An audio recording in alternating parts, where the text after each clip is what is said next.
It's the I Hardly Know Her podcast, where we activate the improv power of yes and into our conversations to spark curiosity and expand our perspectives in life. Listen in as we chat with industry leaders who share their stories and skills to help inform and inspire so we can all be better individuals contributing to a better world. And remember, you don't have to be a big deal to do big things.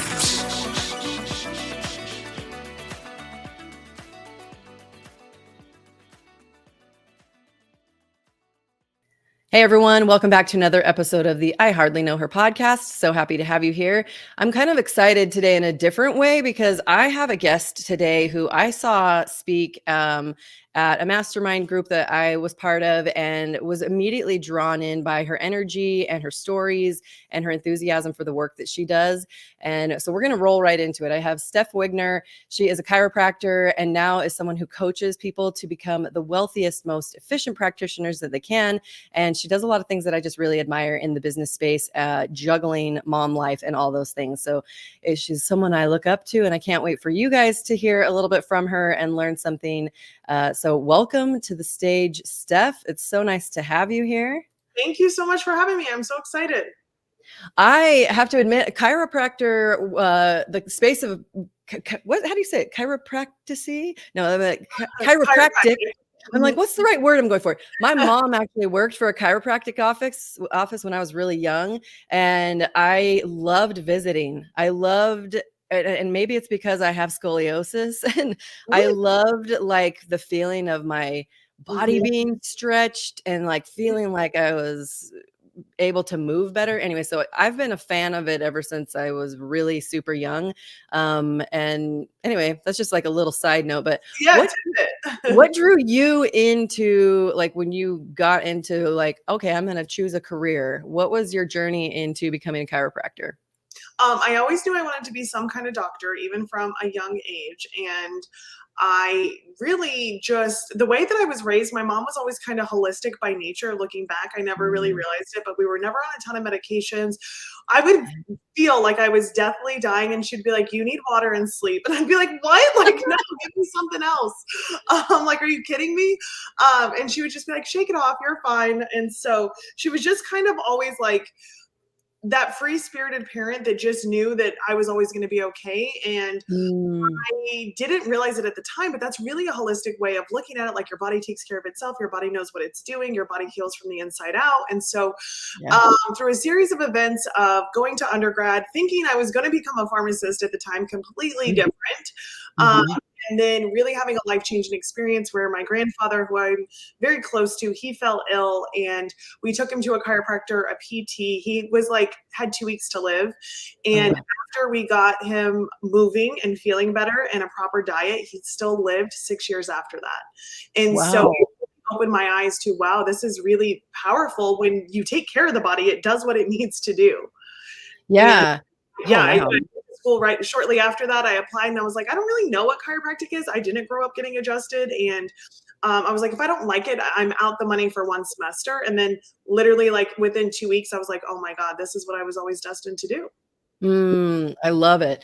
Now, I will say, and I'm sure you're probably aware, with most industries, there's the people who do it really well and who are like really amazing. And then there's the parts where it gets kind of a bad rap. And I remember kind of finding myself in a tug of war with that, with different opinions, because I also wanted to continue doing, those visits as an adult. And I think that's really interesting where there could be some misconceptions and stuff. Some people get a little too nervous around like the holistic approach of things, which kind of blows my mind anymore, because I'm like, how do we not in this modern day know that we really do need to be taking care of these vessels in like the most natural way possible? But what are some of the things that you've run into where you need to either overcome, or like, do you just ignore that noise, or like, how do you help people see what the real value is in those things? Yeah, great question. So not only am I a chiropractor by trade, and you kind of have to prove yourself with that, I am further trained and have special certifications for prenatal and pediatric care. So if I'm not the typical chiropractor, like you have headaches, sure, I'll help you overcome that. But it's more like, oh, your baby's not sleeping, eating, or pooping, or doing the things that it needs to elicit true health, then I'm your go-to Mm. gal. And so it's even more fun, and you get even more opinions when you talk about adjusting children. But some of the misconceptions are like everybody gets adjusted the same, especially now that TikTok has emerged and everybody loves TikTok. It's like, oh my God, they're going to crack me all these crazy ways. And, that's just really not the case for all offices. Sure, there's some offices like that, but like our office, because of our specialty, is super gentle.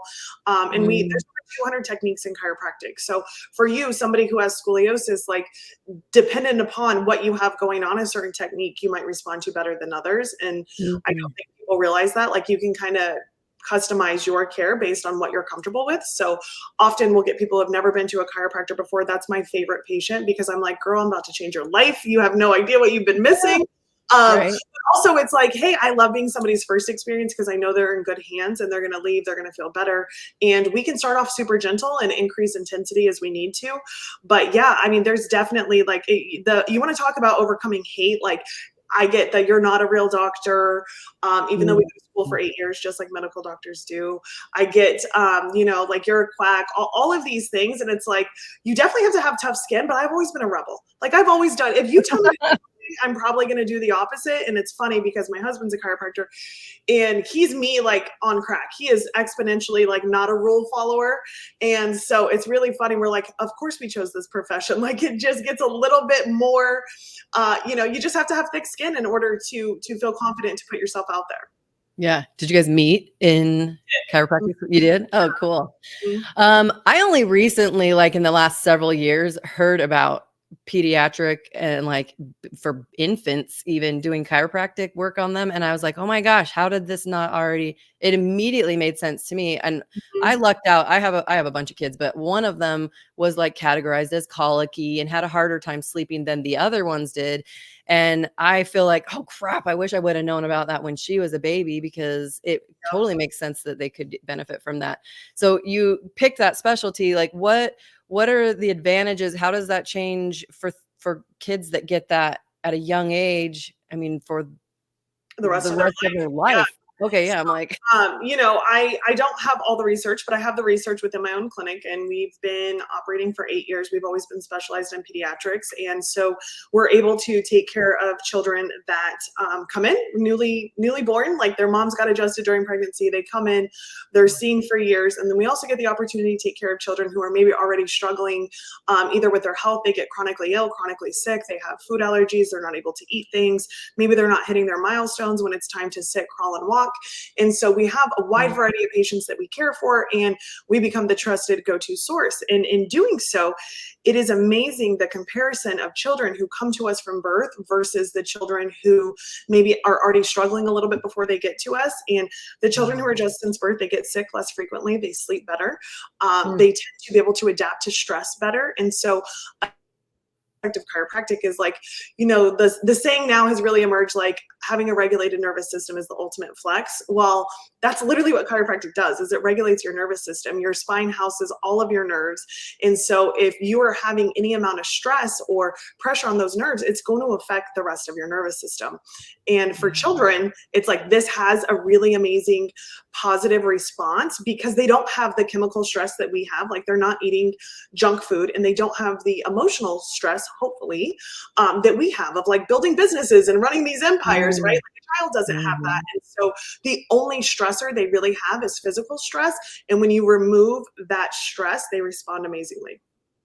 Does the adjustment type change like with each person as they grow? Like, is there different types of strategies or new things that need to be unlocked? Yeah. Leveling up. Yeah. So when they're little, especially newborns, like there's no twisting, cracking, popping, anything like that. I like to explain it. It's the same amount of pressure that you would use to check the ripeness of a tomato. So we are just finding where they're subluxated or misaligned, and we're holding pressure there until their body starts to release that. And so the babies sleep right through the adjustments most of the times, but then the parents will be like, oh my God, my child has not been this calm in months. Like, I don't know what you did. Wow. And so obviously as they get bigger, their spines change, their stressors change. They're going to need a little bit more force than just like a gentle touch point. But Sure. that typically isn't until they're like approaching, 7, 8, 9, 10, and getting older. But yeah, and then like an adult like us who's walking around super stressed, that's why we get more manual adjustments typically, is Mm. because you just are holding on to more stress. Right. Well, that would totally make sense. So if someone is hearing this and they do have a little youngster, they need to look for someone who specializes in pediatrics, 100%. though, Yeah, right? we Like are not not like all created any run equal. of the mill. Okay. Yes, Okay. we're not all created equal. We actually get quite a few referrals from other chiropractors who aren't specialized because they're like, hey, Mhm. we want them to be in hands with people who are studying this consistently. Um, and you can go to icpa.com, or I'm sorry, icpa4kids.com, the number four, and you could type in your zip code and you'll be able to find a specialized chiropractor near you. However, I do like to say, similar to kind of what you brought up earlier, we're all created differently. We all do things a little bit differently, but your child should never, one, feel scared to go to the chiropractor. Like we've gotten children that have been elsewhere because they've had a more manual Mhm. adjustment and they come to us and they're like, I know it's so beneficial, but they don't want to get it. And the child's like 4 or 5. And so it's just like your child should like getting adjusted. Sure, they have their own opinions. They're going to throw little tantrums here and there, but it should never be because the adjustment's too forceful. Yeah. Okay. That's great advice. So you've been doing this a while. At what point did it trigger you to go, oh, I see how I can help other people? Because that is like Yeah. my favorite thing in the world in entrepreneur space when people are like, oh, I've learned a lot of really challenging lessons and how to make it work. And then you turn around and you bring others with you in that coaching space. And I think that's so amazing. So I'd love to hear what was that transition point? When did you realize like what you had to offer your fellow practitioners, and let's dive into some of that entrepreneurial journey of the teaching others. Yeah, so my practice has been existing for about 8 years, and I grew from 1 to 2 practices really quickly, just because of the opportunity that presented itself. And so it was about 4 years ago that I was like, wow, everybody keeps asking me, like, what are you doing? You're crushing it online. Seems like you're serving a lot of people. It seems like you're really well known within your community. And I was like, yeah, I guess you guys don't have that. And it was like, I guess this is something that I was self taught. Well, I've always had mentors as well, but it's like applied to my own business and the unique way that I've done it. And so it was this opportunity that people kept hitting me up and wanting to know what I was doing. So I was like, let me just dive into consulting and like helping a few practitioners build their practices. And I did that kind of part-time-ish because I was still working in my clinic quite a bit. So I would Mhm. help like a couple clients at a time, and it was working and they were thrilled. And then I was like wanting to pull out of the clinic as I was starting to realize we were wanting to plan for a family and things like that. So I was like, well, I'm going to be bored. I'm a hustler. Like I love to work. I love to serve. So what else can I do? And I was like, well, I can make this consulting thing like a really full blown separate gig. And that's when I built it into a legit business, is when I was pregnant with my son and newly postpartum. And I was like, cool, I'm going to stop putting myself out there a little bit more. Yeah, very cool. And so you've been doing that for like how long? 4 years. 4 years. Okay, cool. I think it's amazing. You have an excellent online presence. I feel like I learn a lot just from watching and soaking in your good energy, and it's a lot to juggle too. So when you have like big visions in the business space and those ambitions while managing like regular life roles, and this is probably me projecting a little. I grew up in a religious environment where I was supposed to eventually grow up and be a stay-at-home mom, which I Mm, never did, but always felt a lot of guilt and still sometimes have little glimmers of time when I'm like, my kids are like, mhm. you're always working. And I'm like, you don't realize what a blessing this is that I'm Uh, working in our house and uh-huh. I'm And I not can in still an be office, here. Yeah. Yeah. 100%. So yeah, from the mom perspective, I know a lot of my listeners are in that space where it is like, sometimes they're putting their dreams on hold or not even taking those risks yet because there's a feeling of guilt, a feeling of fear of failure, Mhm. of not being able to juggle it all. So what maybe are some insights of things of how you navigate as a busy mom that's also killing it?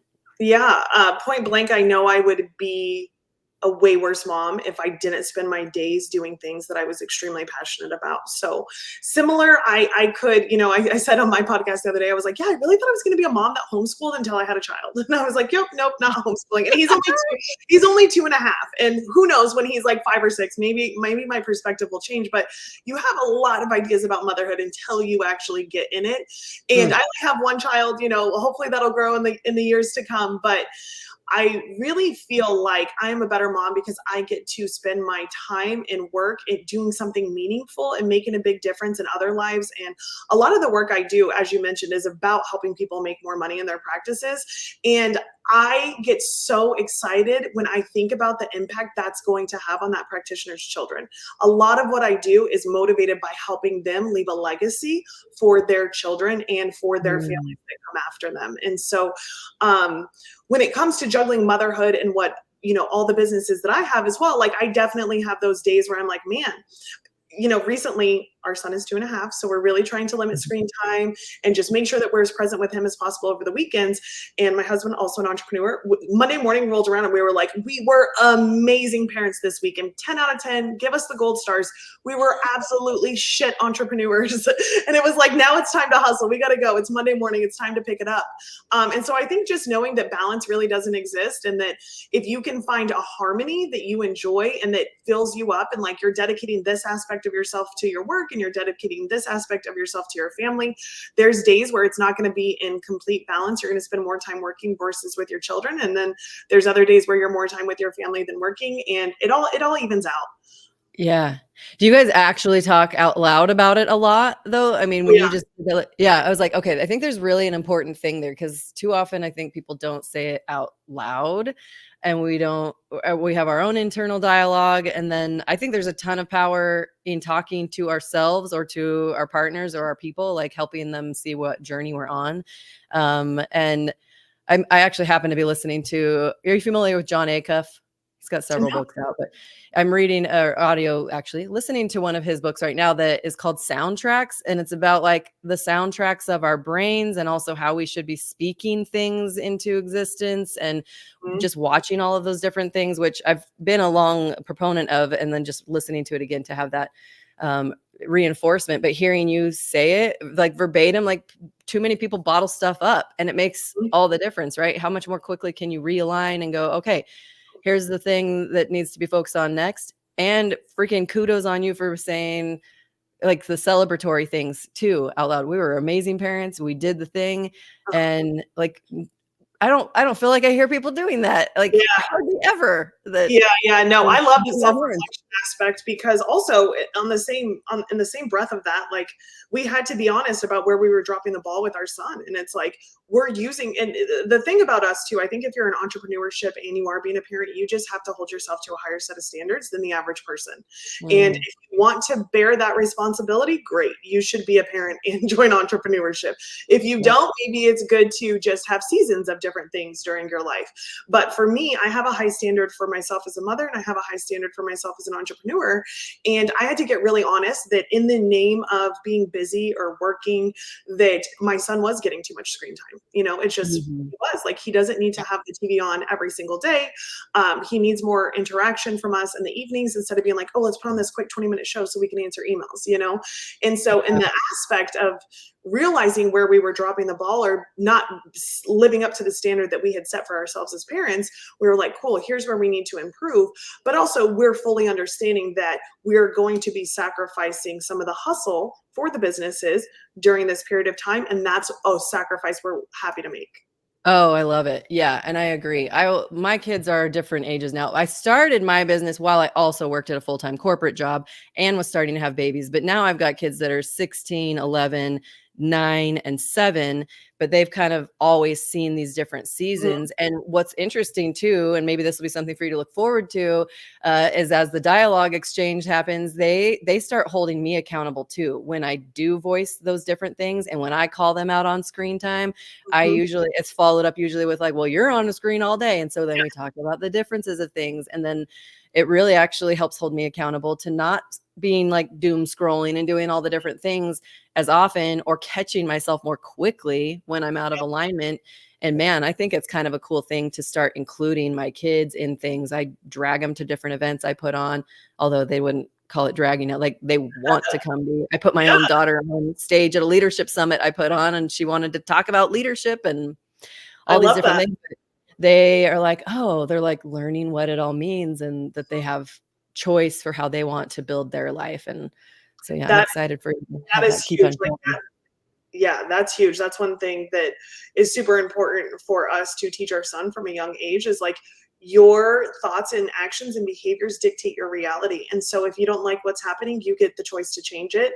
And there's a number of different ways you can do that, but just always know the choice is yours. Yes, 100%. I love that. Okay. Oh man, you're so much fun. You have like such good energy. What a blessing it is for everyone's ear holes, or if they're watching on video, like you just radiate so much goodness. I feel really honored to have you. So I do kind of want to on the home stretch here talk about a little bit about the building stages thing, because I'm really excited that and totally honored that I get to come and speak with your clients and be part of your event in Nashville. And also, like, that is something that I started doing a long time ago, because starting in comedy, we didn't actually have a regular comedy club in Boise where I live. And so I just like have to go find a venue and work out a deal and then make flyers and promote it, like actual paper flyers that I would take all over town back then. And you just get people there. And I remember having a moment where I was like, wait, do I even deserve to be on stage? Like, I'm making my own stage and I'm telling people to come watch my comedy shows. And I feel a little bit of that imposter syndrome from time to time, even now. And Mhm. yet that's like the thing to do when we have these tools and these resources and the capacity to do it. That's another way to serve people. So is this your first time doing a big event like this, or what? Like, I know you Yes. have a podcast, so you already have your own stage of your podcast. You're kind of getting there. What was kind of the factor that was like, okay, I'm going to just do this crazy huge thing, because you have something you can serve your clients with? Like, that Yeah. part's not the question, right? Yeah, it's funny. So this is my first bigger event. Like you said, I have the podcast and I've sold out like 20-person intimate masterminds. Okay, Um, yeah. but this is like, okay, we're going to try and fill, 65, 75 people in a room and bring together some people and really pour into them. And it's funny, when I was thinking of like speakers and lineup I want, I was just thinking about speakers. And then my assistant, she was like, well, when are you speaking? And I was like, oh, yeah, I guess people probably want to hear from me, I guess. If Yeah. they're there, like, and I'm the one hosting the event. I was like, man, I actually didn't anticipate that. I started selling tickets before I realized I was also going to have to speak. Oh Um, my gosh. get away with being the host, and then it's like, no, that's not how this works. But yeah, for me, it's like for me, it was about creating something that I didn't see out there, similar to you, and just being able to bring a different vibe. There's other, quote, like service-based conferences out there, right? Because it won't be all chiropractors, but it is pretty much for service-based entrepreneurs that have like a brick and mortar. Uh-huh. Um, and there's other events out there, but I think the way that I'm able to tie in business strategy with like the manifestation and the woo and like that feminine energy a little bit too, while still absolutely crushing it in business, I think that needs to be showcased a little bit more. And I was like, who better to do it than me? And also, I think more women need to be on stages. And so, Yeah. two of my keynotes are huge, influential males in the consulting space, have insane businesses, but I really wanted to showcase a lot of women, because I know that our perspectives are very unique and make a difference as well. Yeah. Oh, for sure. I remember feeling that way back even in corporate. I was like, there is not enough women speaking up in this place. And we Yeah. need more, or not loud enough. Like, we would be I'd hear all the really good ideas off to the side after the Mhm. meeting. And I was Yep. like, oh my gosh, it was so infuriating. Hopefully that's changed a little. I think it has. I think the tables are turning a little. I just want to nudge them a little faster to get Mhm. more women on stage, which is a lot of what, like in my space, most of my speaking clients are women who have either already left corporate and now they're doing their own consulting type thing, or they are still, a C-suite and they want to just be a standout in their industry. And I really feel like we're in a cool season of Yeah, women stepping into that role and knowing that, yeah, we've got like all the good things, all the good energy, and for sure. we need way more woo woo. It's like, Yeah, those are the things that work. 100%. It's funny. I was actually recently asked to speak, and I think it was like an inch. My financial advisor made the connection for me, and I was like, I really couldn't make the dates work, but I was like, let me just see if it's an insane opportunity. Then I'll have to, rearrange some things. Um, but it was all dudes. And I was like, I don't get to be your token chick that you Oh bring on yeah. stage to just say that you were inclusive. Like, it's not happening. So I think it's Yeah. also like people know that they need to be inclusive, but I want it to be from a place of integrity and not like I should do this. Oh, for sure. Oh my gosh. Yeah. A lot of the parallels that I have in my current, what I coach and teach and stuff with my business came from the influences of like corporate and stand-up comedy, where it was the same type of thing too. There'd be a lineup of dudes and then one female comedian. And then the way they would introduce the female comedian would be like, our next comedian is a chick. And I'm like, what? How come every other comedian you weren't like, our next comedian is a Dude. male? Yeah. He's a bro. Like it was such a interesting thing. And one of the recent conferences I did, all of the speakers were women, although I had one male panelist. And people were like, do you even work with men or whatever? And I was like, I do. And this happened to just be that these women all chose themselves. They chose this certain trajectory. And yeah, it's interesting. But I am like, when are we going to, I hope there's equity and equality soon enough that we don't have to be watching for those things. And Yeah, and then it's just normalized. it just, yeah, super normalized. And that's definitely part of the mission of what I hope. I feel like since that is what's happening. That's what my Yeah, events seem to be yeah, doing. I feel like you're on that path. And I know lots of other really powerful women that are doing the same type of thing. And it is so exciting. very exciting. Okay, so I have one more question here that keeps coming up in the back of my mind. That is like, you feel like a really driven person, like you know how to just make a decision and you kind of have this trajectory, right? And I want you to tell us a little bit about like how much of your success is really that self-driven component versus like when do you know when you needed coaching or to seek out mentors or what kind of support just was naturally there. I kind of want to help people understand like if they're not feeling supported or maybe don't have that immediate internal drive, like what can we tell them to help them get, I guess, on that track? Who maybe are they missing if they don't have it on their own? Or I mean, we need people anyway, but that's a Yeah, very and I think worded question. any successful person has a team of advisors and sounding boards and support. And I know for all the things that I manage in my life, I would not be able to do it without all the support that I have. Um, and for me,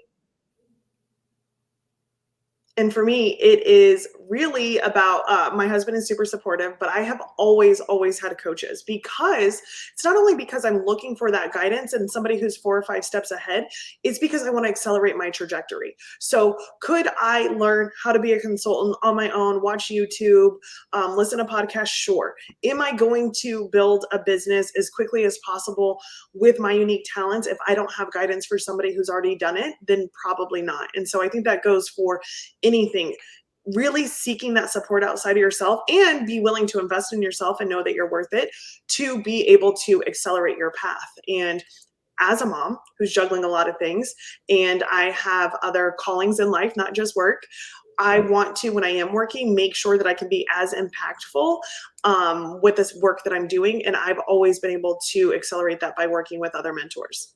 Oh, I love it. I agree. I echo that. I just love it so much. I love learning things I don't know yet too. Like that I'm like, oh Yes. my gosh, how did I get this far? And like just hear this certain thing today. I Yes. love it. Or Yes. finally hear the same thing 12 times and then I get it. There's so much you don't know. And I think that even like, because one of the things in consulting is like, well, there's no new information. And it's like, yeah, but the way that it's packaged and purposed and the way something might resonate with you is so different. We could both be talking about speaking, right? And the way you communicate speaking and the way I communicate speaking, entirely different. And so like I've had multiple coaches for the same thing as well, because I'm like, I want to hear a unique perspective or a unique take or a unique offer or whatever it might be, because everybody really is so different. And I think that especially if you're pressed for time, it's the best way to go. Oh yeah. I love it. Amen, sister. Well, thank you, Steph, for coming on. Okay, so for those of you out there listening, her event that is coming up, you want to check this out if you are a private practice owner. So it is the variety. If you're brick and mortar, it is called Scale Up. Come join us in Nashville. You can check the show notes for a link that you can actually use. Does my code still work? My Megan promo code? Yeah. Okay. Yeah, you can save $50 off your registration fee if you use the promo code Megan. So check out the show notes for that. It's Nashville. I saw the hotel stuff on your Oh, Instagram account. beautiful. Looks amazing. And then I'm thinking, I know it's in April, but now I'm thinking of April my own event. 20th. Okay, I was like, okay, yep. April 19th and 20th. So check it out. Or if you're listening and you have someone in your life who you know and love who is in this space, send them this episode so they can listen and learn and join us to continue to expand their practice rapidly in a room full of freaking powerhouses who are here to get it done.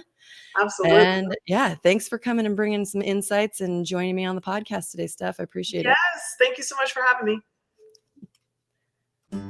Thanks for tuning in to the I Hardly Know Her podcast. For information about leadership workshops, public speaker training, and all things kooky Megan, check out improvteamculture.com. We'll catch you next time.